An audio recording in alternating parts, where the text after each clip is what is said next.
através das orações que já foram feitas, também adorar o nome dEle através dos cânticos, dos louvores, pela obra que Ele realizou em nossa vida, né, irmãos, nos dando a grande salvação, e também celebrar ao Senhor, agradecendo e lembrando aquilo que Ele fez na cruz através da ceia do Senhor. Nesse momento nós iremos também adorar o nosso Deus com a palavra, através da palavra. Eu gostaria que você abrisse sua Bíblia comigo, lá em Êxodo, capítulo 19, Êxodo, capítulo 19, do versículo 1 ao 6. Meus irmãos, o livro de Êxodo é um livro que nos mostra o que Deus fez quando tirou o seu povo lá do Egito e assim conduziu o seu povo à terra prometida. O próprio nome Êxodo, que quer dizer tirar, né, sair, né, para fora. O povo foi tirado ali de dentro do Egito pela mão poderosa do nosso Deus. E esse texto que nós iremos ler nessa noite é um texto que é central aqui nesse livro, e eu queria que você pudesse prestar atenção. Êxodo capítulo 19, nós iremos ler do versículo 1 ao 6. Diz assim a palavra do Senhor: No terceiro mês, depois da saída dos filhos de Israel da terra do Egito, no primeiro dia desse mês, eles chegaram ao deserto do Sinai. Tendo partido de Refidim, vieram ao deserto do Sinai, no qual acamparam. Ali Israel acampou em frente a um monte. Moisés subiu para encontrar-se com Deus, e do monte o Senhor o chamou e lhe disse: Assim você falará à casa de Jacó e anunciará aos filhos de Israel: Vocês viram o que fiz aos egípcios e como levei vocês sobre asas de águia e os trouxe para perto de mim. Agora, pois, se ouvirem atentamente a minha voz e guardarem a minha aliança, vocês serão a minha propriedade peculiar dentre todos os povos, porque toda a terra é minha, e vocês serão para mim um reino de sacerdotes e uma nação santa. São estas as palavras que você falará aos filhos de Israel. Curve a sua fronte mais uma vez e ore comigo. Meu Pai, tenhas misericórdia de nós. Tu sabes da fraqueza do nosso entendimento, da falta de disposição em nosso coração, mas nós clamamos a Ti que o Teu Espírito nos ajude a entender a Tua palavra, nos ajude a se deleitar, Senhor, com aquilo que o Senhor aqui nos mostra nesse texto. Seja com cada um dos meus irmãos, seja também comigo. Me ajuda, Senhor, pois sem Ti de nada posso fazer. Eu sei, Senhor, que Tu estás aqui nessa noite e que o Senhor não nos deixará sair daqui da mesma forma. Eu te oro assim e já te agradeço, em nome do Teu Filho amado Jesus. Amém, amém. Os irmãos podem se assentar. Meus queridos irmãos, nós hoje meditaremos sobre o tema: a fidelidade de Cristo é a nossa bênção. Entenda bem isso nessa noite. A fidelidade de Cristo é a sua bênção. Muitas vezes nós estamos entendendo essa questão da fidelidade de uma forma equivocada, porque achamos que em nós ainda há alguma força para sermos fiéis a Deus, a sermos aquilo que Deus quer que sejamos pelas nossas próprias forças. E aí, quando nós partimos para a prática, nós percebemos que o nosso coração, muitas vezes, irmãos, nos conduz por um caminho totalmente distante daquilo que Deus quer. A Bíblia chama isso de pecado. E aí nós percebemos uma coisa: uma vez que não podemos nos achegar a Deus, observar com fidelidade o que Deus quer de nós, nós precisamos de Cristo Jesus na nossa vida. E aí, olhando para Cristo, percebemos, irmãos, que Ele cumpriu perfeitamente a lei do Senhor. Observando a Cristo Jesus, irmãos, Ele observou, Ele não pecou, Ele não transgrediu em momento algum a vontade do Senhor, de maneira que Ele é santo, Ele é perfeito, e pela fé e confiança que temos nele, nós somos abençoados. É isso que acontece na vida do crente, é isso que acontece na vida do cristão. Nós confiamos em Jesus e as bênçãos de Deus estão sobre as nossas vidas, porque Deus abençoa o seu Filho, e nós que estamos em Cristo Jesus, somos abençoados em Cristo, porque estamos nele pela fé. Meus irmãos, Israel foi o povo escolhido de Deus para manifestar a glória dele no mundo. É interessante notar na história da redenção que Deus escolhe a Israel para que Israel, dentre as nações, entre as nações, reflita as virtudes de Deus, seja de fato luz do mundo e sal da terra.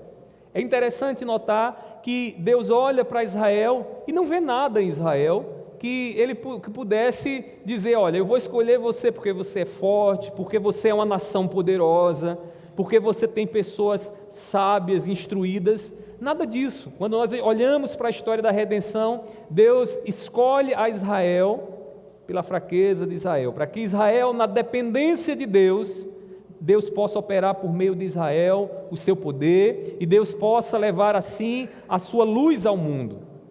Quando Paulo diz, irmãos, que Deus escolhe as coisas fracas, que Deus pega aqueles que não são para mostrar aqueles que são, que eles não são nada, né? Ou que acham que são, né? É porque Deus, Ele sempre trabalha com o mais fraco. Deus, Ele escolhe aquele que está fraco, aquele que não depende das suas forças, para manifestar a sua glória. E foi assim com Israel. Deus escolheu Israel, uma nação fraca, um povo que nem terra tinha, um povo que vivia perambulando, mas Deus escolhe esse povo para, através desse povo, manifestar a sua glória ao mundo.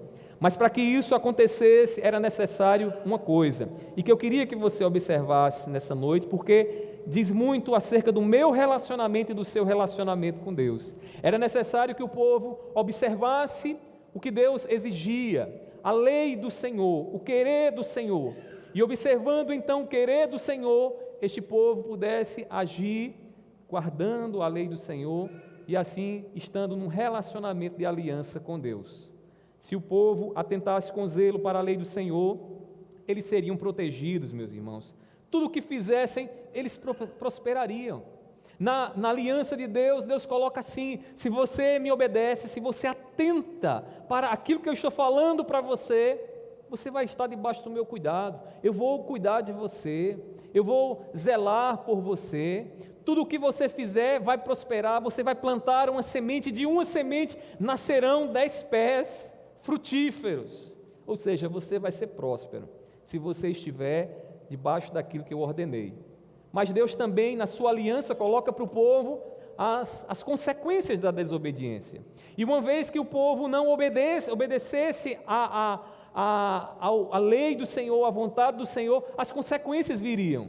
E que consequências seriam essas? Maldições.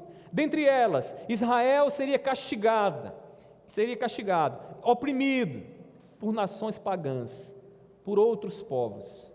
A gente lembra lá do exílio, quando Israel é levado para o exílio, e é levado porque desobedeceu a Deus, quebrou a aliança com Deus. O povo debaixo da desobediência também plantaria e a terra não daria o seu fruto. Sabe aquela história do saco furado? Você junta e nunca consegue juntar? A coisa não prosperaria, porque o povo estaria em desobediência a Deus, à vontade de Deus. O povo estaria com a aliança quebrada. Meus queridos irmãos, essa é a condição básica que está envolvida no relacionamento com Deus em todo o tempo. Deus, Ele sempre se relaciona com o seu povo, se relacionou com Israel e se relaciona com a igreja hoje por meio de aliança. Deus manifesta a sua vontade, Deus torna conhecida a sua vontade, e aqueles que escutam a sua vontade entram numa relação de aliança com Ele, quando obedecem a essa aliança, quando obedecem os termos dessa aliança. Deus promete abençoar quem vive fielmente a aliança dele, assim como também as consequências da desobediência, a maldição. Em fidelidade, nós nos tornamos o que o texto aqui nos diz, o seu povo, propriedade peculiar de Deus. Que coisa maravilhosa! Deus escolhe um povo, tira o povo lá do Egito e leva este povo para fazer desse povo um povo peculiar, único, um povo que seria referência para o mundo.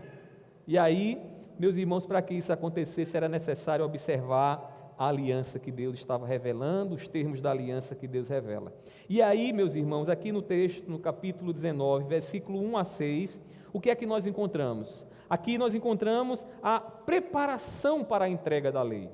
O povo é tirado lá do Egito, o povo passa um período lá naquela terra pagã, sofrendo, sendo oprimidos, e esse povo se volta para Deus e clama: Senhor, tem misericórdia de nós, nos tira aqui dessa terra. Uma situação deprimente, irmãos, o povo estava vivendo, até o dia que Deus assim determinou, e ouvindo a oração do seu povo, Deus levanta então Moisés e Arão, e Moisés e Arão vão então ali diante de Faraó, e conversam com Faraó, e Faraó endurece o seu coração, e não deixa o povo sair, para que Deus manifeste então a sua glória e o seu poder. Aquelas pragas acontecem sobre o Egito, até que Faraó cede e permite que o povo saia. O povo é tirado dali, Deus leva o povo, atravessa o povo no Mar Vermelho, o povo começa a peregrinar pelo deserto, e diz a palavra do Senhor, aqui nesse texto que nós acabamos de ler, que aproximadamente em 3 meses depois, o povo chega diante de um monte, que nós conhecemos como o Monte Sinai, né? Mas a verdade é que o monte até hoje, irmãos, até hoje, não se sabe bem que monte era esse. Os estudiosos, eles analisando a geografia ali daquela terra, eles não sabem bem que monte exatamente era o monte que o povo parou e que Deus ali reservou para manifestar os termos da aliança. Meus irmãos, é interessante notar isso. Veja aí no versículo 1, diz assim: no 3º mês, depois da saída dos filhos de Israel da terra do Egito, no 1º dia desse mês, eles chegaram ao deserto do Sinai, ou seja, o deserto era o Sinai. No versículo 2 diz: tendo partido de Refidim, vieram ao deserto do Sinai, no qual acamparam. Ali Israel acampou em frente ao monte. E aí surge a pergunta: que monte é esse? É um monte no Sinai. É um monte que fica no deserto do Sinai. Onde é geograficamente? Não se sabe. E eu tenho aqui a ligeira impressão que Deus, Ele faz exatamente isso, Ele esconde qual monte é esse, para que a gente não venha cometer o que eu chamo de uma monteolatria, né? Ou seja, imagine um lugar onde Deus revelou a sua lei, a sua aliança, meus irmãos, seria um lugar certamente sagrado, onde muitos iriam para lá, porque Deus um dia revelou a sua lei lá, mas a Bíblia não fala exatamente onde era esse monte, É interessante que nos nossos dias a monteolatria, né, ainda continua, o povo procura um lugar especial, um lugar onde eles atribuem que é o lugar ali onde Deus fala, onde Deus se manifesta, né? A oração feita na igreja, não, mas lá no monte é diferente. O lugar como sendo um lugar que tem essa capacidade divina, né? É um lugar, um portal para o céu. Imagine se esse monte fosse revelado, onde seria exatamente? Não se sabe. Alguns acreditam que é em um lugar, outros acreditam que é em outro, mas não se sabe bem em que monte foi esse. Eu acredito que isso foi providencial. Moisés, então, meus irmãos, sobe ao monte para receber a lei do Senhor. Nesse monte, ali no Sinai, o povo fica lá na parte de baixo e Moisés sobe porque Deus vai ter um encontro com ele. Deus vai revelar os termos da aliança, termos estes que o povo deveria tomar conhecimento para estar ali num relacionamento de paz com Deus, para poder estar debaixo da bênção do Senhor. E aí Moisés foi ao encontro de Deus e o Senhor o chamou. No versículo 3, note aí, diz assim: Moisés subiu para encontrar com Deus. Quem é que ele sobe para se encontrar com quem, irmãos? Com Deus. Agora olhe na frase seguinte: e do monte o Senhor o chamou e lhe disse. Aqui, se você fizer uma leitura rápida, você não vai perceber uma coisa que acontece aqui. Aqui tem 2 nomes de Deus. Aqui diz encontrar-se com Deus. Esse Deus aí é Elohim. Mas o Deus que fala no monte é o Yahvé, que aqui na sua Bíblia, tem Senhor. Meus irmãos, isso aqui devemos nos lembrar que o Deus que falou com Moisés lá na sarça se revelou como quem? Como o Eu Sou, que é parafraseado como o Yahvé, o Yahvé. E aquele que fala lá no monte para Moisés é aquele que também falou com ele lá por meio daquela sarça.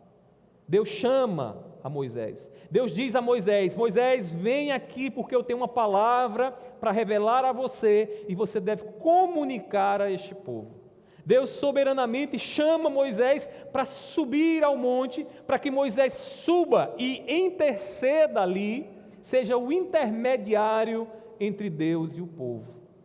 Meus irmãos, Ele comissionou Moisés como o intermediário, por meio de quem a sua vontade seria conhecida. E aqui nós encontramos um paralelo com Cristo Jesus. A gente deve lembrar, meus irmãos, que a aliança de Deus conosco, ela é conhecida por meio de Cristo. O que Deus fez com Moisés, Deus vai fazer exatamente com Cristo. João diz a nós que Jesus é a palavra de Deus encarnada, o Verbo encarnado. João capítulo 1, versículo 14 diz: e o Verbo se fez carne e habitou entre nós. Quem é o Verbo? O Verbo é a palavra de Deus. E a palavra de Deus desce do monte e vem até nós através de quem? De Cristo Jesus. Meus irmãos, ainda diz mais a palavra do Senhor, que o sangue derramado pelo Verbo encarnado é o sangue que nos coloca na nova aliança. Nós acabamos aqui nessa noite de celebrar a ceia do Senhor, e este vinho que nós tomamos nos lembra disso, de que a palavra encarnada, a palavra de Deus encarnada, chamada Cristo Jesus, veio a este mundo e derramou o seu sangue para que eu e você agora possamos estar numa relação de comunhão com Deus, para que a inimizade fosse desfeita, para que agora nós estivéssemos debaixo das asas de Deus, sobre a proteção de Deus.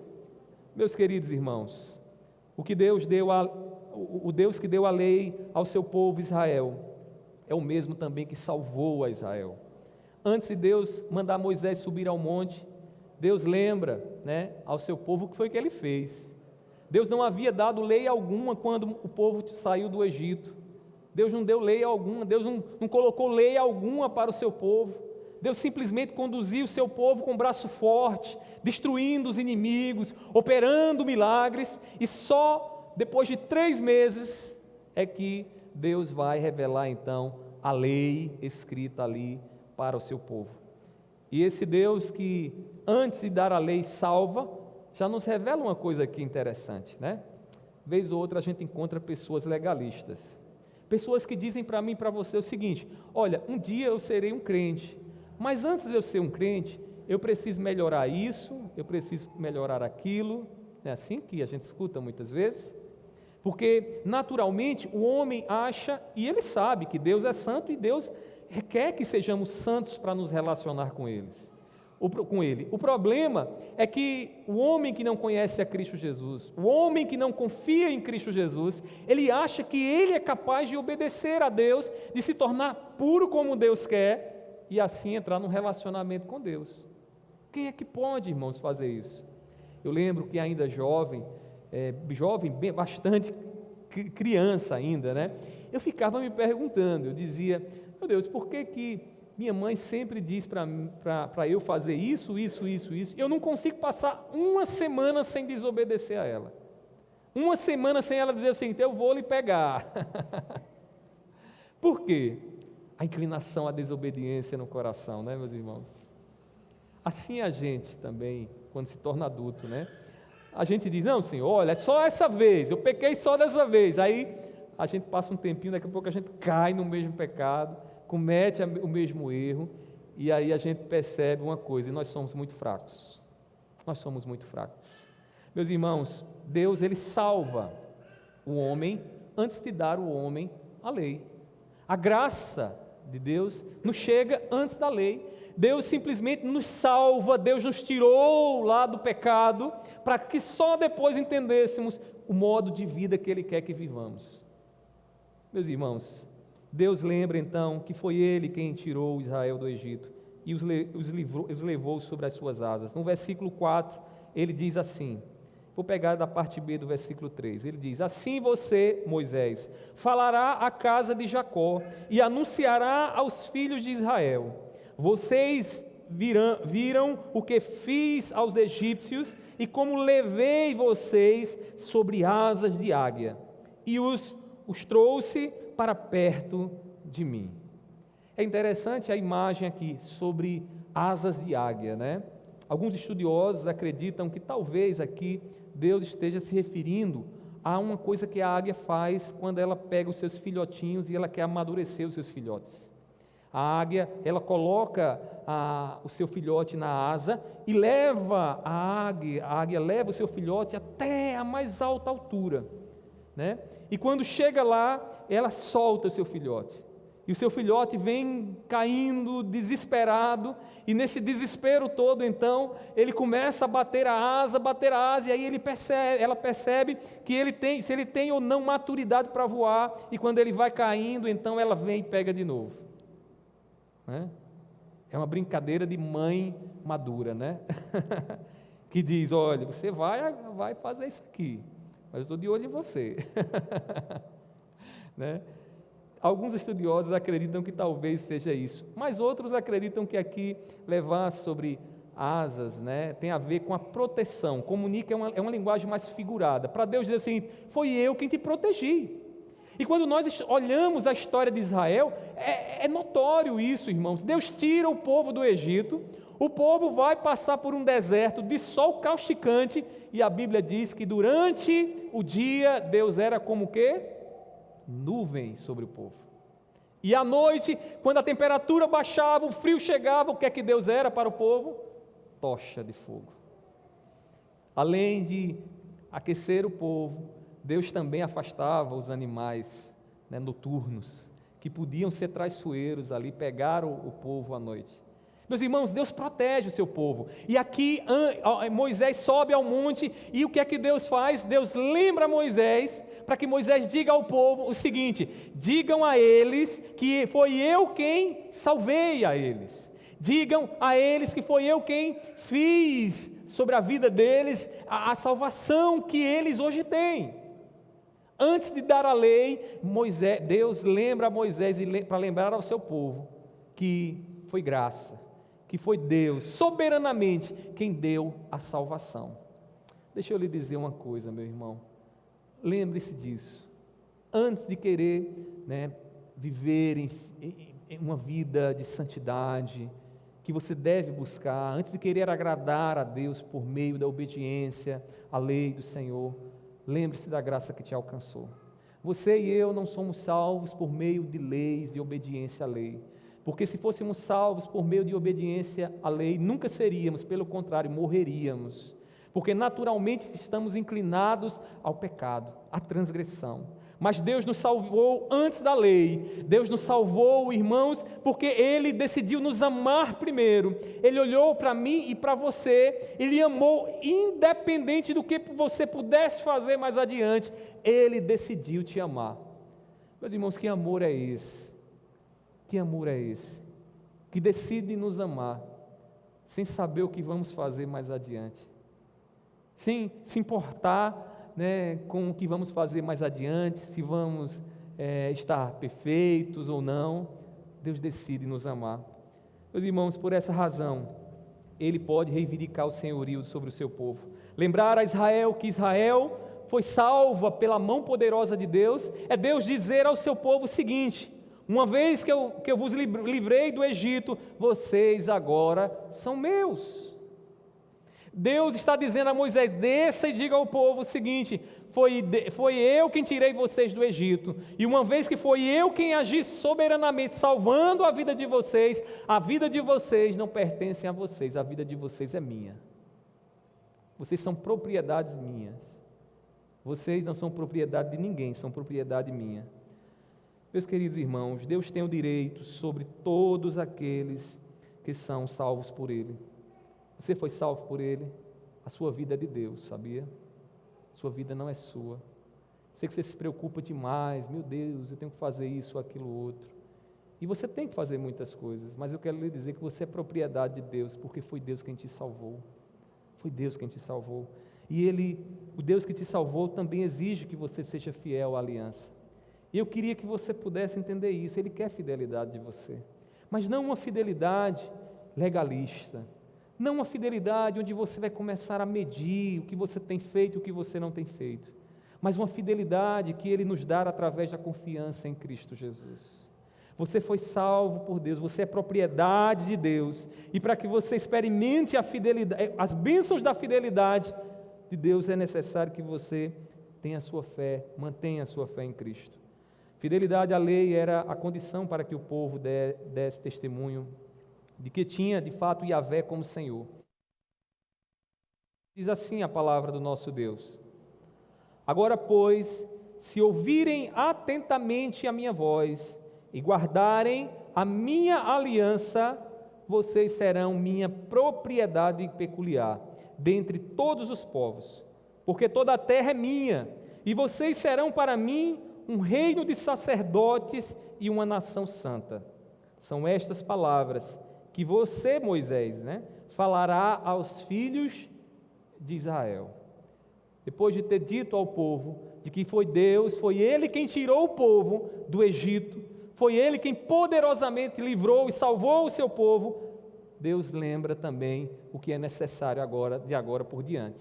E aí Ele diz que o povo deveria o quê? Observar, ouvir e observar e guardar a lei dEle. Meus irmãos, não adiantava apenas ouvir a lei. Moisés desceria do monte, Moisés falaria ao povo, mas não seria suficiente o povo dar ouvidos. Entenda aqui, ouvir o som que sairia da boca de Moisés. Era necessário que o povo buscasse guardar aquilo que Moisés estava dizendo. Meus irmãos, Jesus ecoa essa mesma condição dizendo o seguinte, lá em Mateus capítulo 7, versículo 24. E detalhe, Jesus também está no monte.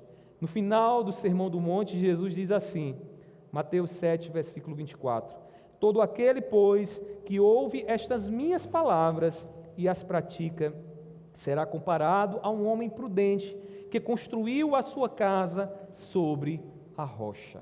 Sobre a rocha. Jesus está dizendo aos seus discípulos, vocês estão ouvindo o que eu estou ensinando, vocês estão discernindo o som que sai de dentro da minha boca, mas vocês precisam obedecer, vocês precisam praticar, porque só eu ouvir não é suficiente, vocês precisam praticar. Meus queridos irmãos, essa fidelidade é desanimadora para quem não está em Cristo, não é mesmo? Porque a gente olha para tanta coisa que Deus quer de nós, a gente diz, eu não tenho condições de fazer tudo isso, eu não tenho condições, meus pensamentos são tortuosos, o que eu vejo muitas vezes me leva para longe de Deus, às vezes no meu relacionamento com Deus, quantas vezes não quebro lá o que Deus exige de mim, e a gente sem Cristo, irmãos, a gente fica desesperado, porque como ser fiel a Deus, como estarmos fiéis à aliança de Deus sem Cristo Jesus? Só Jesus, meus irmãos, é quem pode perfeitamente obedecer à lei do Senhor, e é por meio da obediência, por fé na obediência de Cristo Jesus, que eu e você podemos ser fiéis ao nosso Deus. É por isso que tudo o que fazemos é por meio de Cristo. É por isso que tudo o que fazemos, dizemos em nome de Cristo Jesus. Porque a fidelidade não está nas minhas obras, a fidelidade não está na minha reputação. A fidelidade, irmãos, está em Cristo. Aquele que não só praticou, mas em seu coração estava completamente entregue às mãos do Senhor. Jesus diz assim, observe aí Mateus capítulo 5, versículo 17. Ele vai dizer, eu não vim para revogar a lei. Ou seja, Jesus está dizendo, eu não vim para tornar a lei sem efeito. Jesus vem para cumprir a lei. Ele diz assim, não pense que vim revogar a lei ou os profetas. Não vim para revogar, mas para cumprir. Meus irmãos, Jesus era o único e é o único que pode cumprir a lei de Deus, para que eu e você, confiando nele, possamos estar numa relação de fidelidade com o nosso Deus. Eu olho para Deus e digo, Senhor, eu louvo ao teu nome por causa do teu filho. Porque eu não tenho condições de ser fiel por mim mesmo. Porque hoje, quando eu estou determinado a andar certinho, o meu coração vai em outra direção, Senhor. Mas eu te louvo, Senhor, porque o teu Filho cumpre fielmente isso. Eu te louvo porque eu posso gozar de todas as bênçãos que o Senhor tem para mim. Como Ele nos diz aqui, Ele nos faz propriedade peculiar dEle. Ele nos faz reino de sacerdotes. Pessoas capazes de interceder por aqueles que estão nas trevas diante de Deus. Nação santa, povo separado. Deus faz tudo isso, porque confiando em Cristo Jesus, nós somos fiéis à aliança dEle, ao que Ele demanda de mim. Em outras palavras, todas as bênçãos, irmãos, da aliança está sobre a nossa vida, porque a nossa confiança está posta em Jesus. Agora, quando nós nos esquecemos disso e começamos a medir o nosso relacionamento com Deus por aquilo que fazemos ou deixamos de fazer, o fim disso é tristeza, o fim disso é desespero. Não é à toa, alguém já disse que aqui no Juliano Moreira, o Juliano Moreira é o lugar de tratamento, né, de pessoas com problemas mentais. E muita gente que está ali está internada com uma obsessão por uma vida que não podem ter. E muitos, irmãos, já passaram pela fé. Muitos já passaram pela igreja, olhando para a lei e dizendo, eu tenho que ser perfeitinho aqui, e buscam isso, e a guerra interior, a sua consciência começa a entrar em confusão, porque eles não conseguem obedecer, e se desesperam. A lei mata, a lei mata. Para você ver como a lei mata, todas as vezes que a gente entra num relacionamento, e a gente começa a estabelecer regras, a gente está pedindo para o relacionamento morrer, não é isso? É assim. Imagina um relacionamento, uma amizade que você tem, onde a pessoa tem que ser tudo aquilo que você idealiza. O relacionamento vai morrer, não é assim? Porque você vai perceber que cedo ou tarde ele ou ela vai fazer o que você não gostaria que ele fizesse. Um casamento onde a lei impera, onde o marido ou a esposa diz, olha, tem que ser assim, se não for assim não dá, morre. A lei mata, sabe por quê? Porque todos nós somos imperfeitos. E a lei ela tem uma finalidade, de levantar os nossos olhos e nos fazer olhar para Cristo Jesus e agradecer a Deus e dizer, Senhor, não depende da minha força, não depende do que eu faço, depende do que o Senhor fez por mim em Cristo Jesus. Nós estamos aqui adorando a Deus porque reconhecemos isso, irmãos, porque em Cristo Jesus nós somos povo peculiar, em Cristo Jesus Deus nos protege, em Cristo Jesus, irmãos, Ele abençoa o nosso trabalho, nós plantamos e Ele faz prosperar, porque em Cristo Jesus nós estamos debaixo da bênção da aliança com Deus. O povo de Israel quebrou a aliança, se distanciou, tomou outros deuses para si, e a consequência foi o exílio. A consequência, irmãos, foi o lamento, o choro, a tristeza. Meus queridos irmãos, pela fé, nós estamos firmes na aliança com Deus. Entenda bem, pela fé. Confie em Cristo Jesus. Mesmo que você não veja. O que Ele quer é que o seu coração, você ponha o seu coração nele, confiando nele, e tomando sobre si todas as bênçãos que Ele tem para você. Crendo em Jesus, a lei é fielmente cumprida e nos tornamos propriedade dele. Que coisa maravilhosa.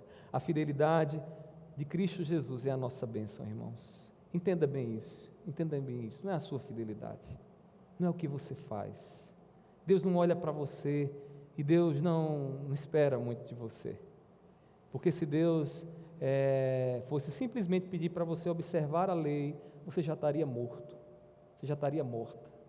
Mas Ele quer que você compreenda as suas limitações, levante os seus olhos e olhe para Cristo Jesus, e entregue todo o teu coração, toda a tua vida a Cristo Jesus, e eu te garanto, porque Ele nos garante na palavra, que você vai estar debaixo da bênção. Meus irmãos, essa passagem nos revela algumas verdades preciosas que tomamos conhecimento pela fidelidade de Cristo, e eu queria que você agora observasse quais são elas. Primeiramente, por meio da fidelidade de Cristo, nos tornamos propriedade de Deus. Você confia em Cristo? Você confia que as bênçãos de Deus chegarão à tua vida por conta de Cristo Jesus, eu quero lhe dizer uma coisa: você é propriedade de Deus. Você é propriedade de Deus.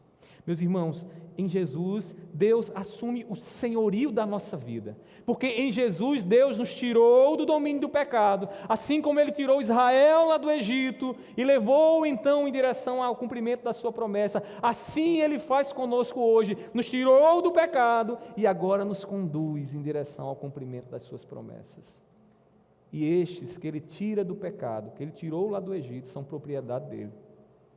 Deixa eu lhe dizer uma coisa, às vezes tem gente, irmãos, que são proprietários relapsos, né? Relapsos.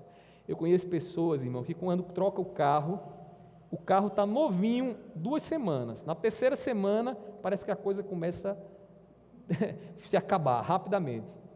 Tem gente que tem a propriedade, não consegue conservar, guardá-la.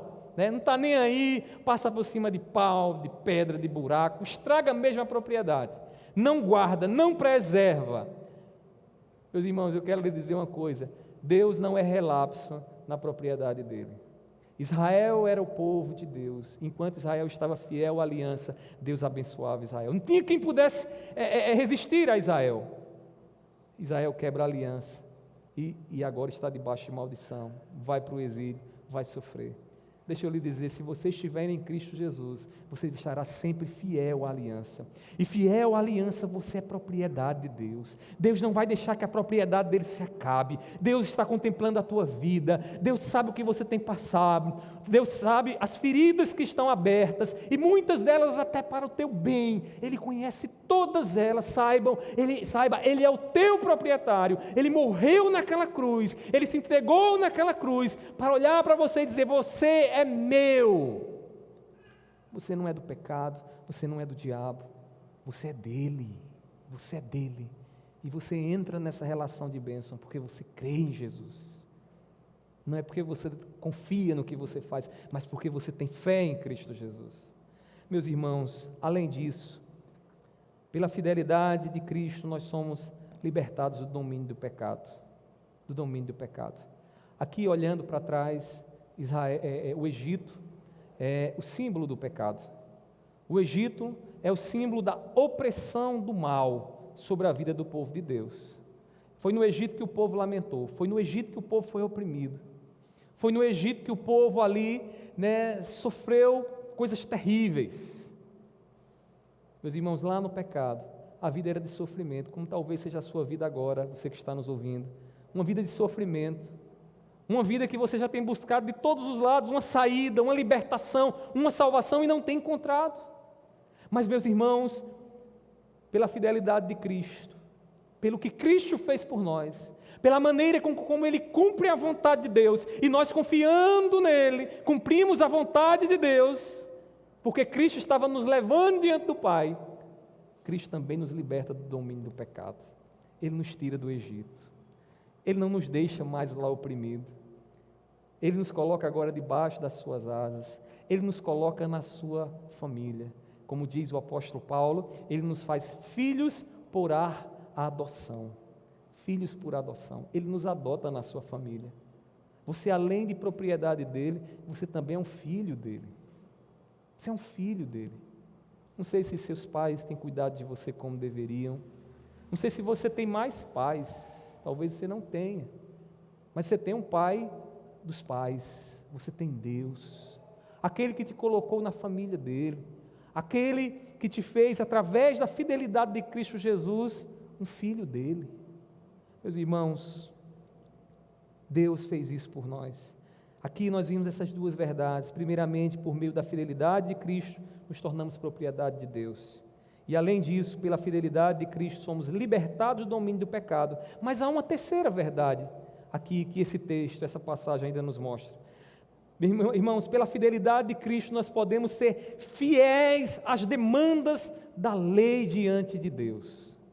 Eu acredito, irmãos, que entendendo isso, a gente vai ler a Bíblia de forma diferente. Porque às vezes a gente vê tantos mandamentos, tanta coisa pesada, que a gente diz bem assim: meu Deus, se eu seguir isso aqui, eu já deveria ter sido condenado. E de fato, todos nós. Meus irmãos, a lei demanda uma vida uma vida que seja equivalente ao caráter de Deus, porque a lei é a revelação do caráter de Deus. Deus diz: não terás outros deuses diante de mim. O coração precisa ser único de Deus. Aí o nosso coração é idólatra. A gente vive buscando uma coisa para servir como Deus aqui nesse mundo, né? Deus diz: não usarás o nome do teu Deus em vão, e muitas vezes a gente menospreza, e há até aqueles que chamam eles com termos que a gente não chama nem para a pior pessoa dessa terra, dessa existência.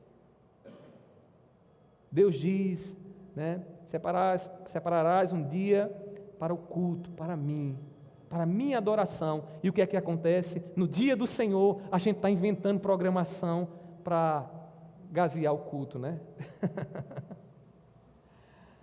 Oh, meu Deus, a lei demanda tanta coisa de nós, meus irmãos. E se nós olhássemos só para a lei, nós já estávamos mortos. Mas deixa eu lhe dizer uma coisa: pela fidelidade de Cristo, do Cristo em quem você acredita, do Cristo em quem você confia, pela fidelidade dele, as demandas da lei, tudo aquilo que a lei exige de você, você agora pode cumprir. Pastor, como é que isso acontece? Pela fé.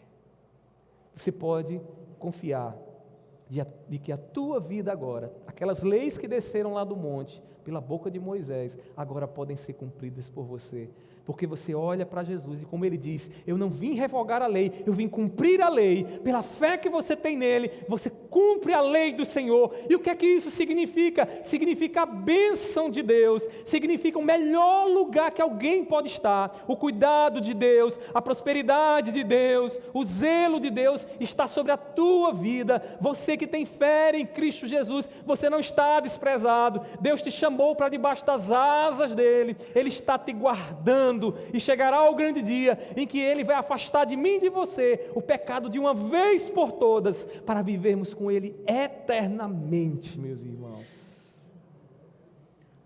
Até lá você pode baixar a cabeça no travesseiro e dizer: Senhor, muito obrigado, Senhor, muito obrigado, porque o que o Senhor fez por nós, eu não merecia, nós não merecíamos. Meus queridos irmãos, louvado seja Deus por isso. Como diz o apóstolo Paulo, lá em Romanos capítulo 8, versículo 1, nenhuma condenação há para os que estão em Cristo Jesus. Deixa eu fazer aqui uma observação, irmãos. Quando a gente se depara diante com a lei, quando a gente está diante da lei, a lei nos acusando, naturalmente a gente tende a fazer duas coisas. A primeira delas é racionalizar o pecado. É dizer o seguinte: olha, eu cometi esse erro por conta disso, disso, daquilo outro. E quando você age assim, você encontra uma razão para se justificar diante de Deus e dizer bem assim: Deus, eu só pequei por conta disso, daquilo outro. O que é isso? Dependência em si mesmo, você dependendo de você mesmo, você dizendo ao Senhor: eu tenho um argumento que Deus não vai resistir. Só que com Deus não funciona nenhum tipo de argumento desse tipo, porque o salário do pecado é a morte. Se alguém pecou, alguém tem que morrer. Na antiga aliança, como é que acontecia? O animal era morto, né? O sangue era derramado, uma vida era tirada. Na nova aliança, a gente faz isso? Não. A vida de Cristo foi derramada de uma vez por todas. O sangue foi derramado. A morte aconteceu de uma vez por todas. Então a gente não tem que confiar nos argumentos da gente. A gente tem que confiar em Cristo Jesus. Deixa eu dizer uma coisa: você nunca vai conseguir descansar o seu coração enquanto você estiver argumentando diante de Deus os teus pecados. Você só vai estar alimentando cada vez mais duas coisas: o teu orgulho, né? E uma grande mentira na sua mente, porque nada disso serve diante de Deus. Outra maneira da gente tentar dar um jeitinho nas demandas da lei na nossa vida é o seguinte: é a compensação. E eu acho que a compensação, meus irmãos, ela é a desculpa mais religiosa que alguém pode dar para o Senhor. O que é a compensação? Eu falhei, eu pequei, a lei exige isso de mim, agora eu tenho que fazer alguma coisa para compensar. Então eu vou para a igreja várias vezes, e aí essa ida à igreja vai compensar, vai aliviar minha consciência, minha culpa. Tem pessoas que agem assim, irmãos. É como a gente fazia lá no catolicismo, né? A gente dizia: olha, o pecado foi tão grande que eu tenho que, pelo menos, rezar umas 50 Ave Marias, né? Ou mais, para todo esse sofrimento, porque era um sofrimento, eu poder aí alcançar alguma graça da parte de Deus. Mas o crente, ele não reza, né? O crente diz o seguinte: eu vou participar mais das atividades da igreja no decorrer da semana, e aí vai tudo se aliviar. No fundo, o que é isso? Confiança em si mesmo. No fundo, isso aí não vai sarar o pecado. No fundo, isso não vai consertar a nossa vida. Meus queridos irmãos, só há uma maneira para isso: confiando na fidelidade de Cristo, confiando de que aquele sangue derramado naquela cruz, né, que aquela humilhação que ele sofreu naquela cruz, que aquela dor terrível quando ele sentiu o próprio abandono de Deus, era por conta dos nossos pecados. E ao olharmos isso e nos sentirmos humilhados, também abrir os nossos lábios em gratidão e dizer: Senhor, muito obrigado, Senhor, porque Tu fizeste isso como prova de amor por mim, porque Tu fizeste isso para que eu seja a propriedade Tua, Senhor. Ele cumpriu as exigências da lei para que a gente tenha vida. Ele morreu para que a gente tenha vida. Meus queridos irmãos, louvado seja Deus, que nos dá condições para viver fielmente a sua lei e assim sermos abençoados. Saia daqui com essa certeza de que a lei para você, embora ela traga para você a triste notícia de que você não vai nunca ser salvo, confiando nas obras que você faz, obedecendo às leis, ela também te exalta, porque ela te coloca em Cristo Jesus. E em Cristo Jesus você é propriedade de Deus, você é propriedade exclusiva dele, você é reino de sacerdotes. Sabe o que é o sacerdote? Aquele que intermedia, aquele que intercede por aqueles que estão nas trevas. Você é nação santa, você é povo separado, porque Cristo morreu por você, cumprindo a lei para te dar vida. Que Deus nos ajude a agradecê-lo e a louvá-lo pela fidelidade dele sobre as nossas vidas. Amém? Vamos orar? Fiquemos de pé nesse momento. Vamos agradecer ao Senhor em oração. Meu Pai, nós te agradecemos, Senhor, porque ao meditar na Tua palavra, Senhor, nós nos deparamos com o Teu grande amor, que excede, Deus, a nossa compreensão, porque muitas vezes perguntamos por como o Senhor pode nos amar, sendo nós tão falhos, mas o Senhor quis fazer assim, o Senhor quis nos amar, o Senhor cumpriu a lei, foi fiel à lei, Deus, e por Tua fidelidade à lei é que nós somos abençoados. Eu te peço nessa noite, Senhor, que o Senhor coloque essa verdade em nossos corações. Aqueles que aqui chegaram, Senhor, e talvez se sentindo abandonados, maltratados, Senhor, por este mundo, eles possam saber que pela fé em Ti, Senhor, eles são propriedades Tuas. Nós somos Tua propriedade. Tu cuidas, Senhor, de nós. Tu conheces cada detalhe da nossa vida. Pai, Tu conheces os nossos pensamentos e sabe o que irá acontecer conosco amanhã. O futuro não está aberto. O Senhor conhece tudo o que irá acontecer. E nós Te louvamos, Senhor, porque em tudo o que temos que passar, teremos que passar. O Senhor nos conduzirá como propriedade Tua. O Senhor nos levará como propriedade Tua. E eu Te peço nessa noite, meu Deus, nos ensina a descansar e nos alegrar na fidelidade do Teu Filho. Nos ensina, Senhor, a nos regozijar com o fato do Teu Filho ter morrido naquela cruz para cumprir a lei e para nos dar agora todas as bênçãos da aliança, da nova aliança na qual nós estamos inseridos. Eu Te peço, seja com o Teu povo, que no decorrer dessa semana, Senhor, o Senhor nos conduza, o Senhor nos dê bom êxito, o Senhor faça prosperar tudo aquilo que venhamos tocar, Deus, para que o Teu nome seja engrandecido, para que o Teu poder seja manifesto em cada um de nós. Seja com a Tua igreja, seja conosco, assim eu Te peço, em nome do Teu Filho amado Jesus, amém. Que a graça do nosso Senhor Jesus Cristo, o amor de Deus e a comunhão do Espírito Santo estejam sobre todos, hoje e para todo sempre, amém. A igreja pode se assentar, meus queridos irmãos.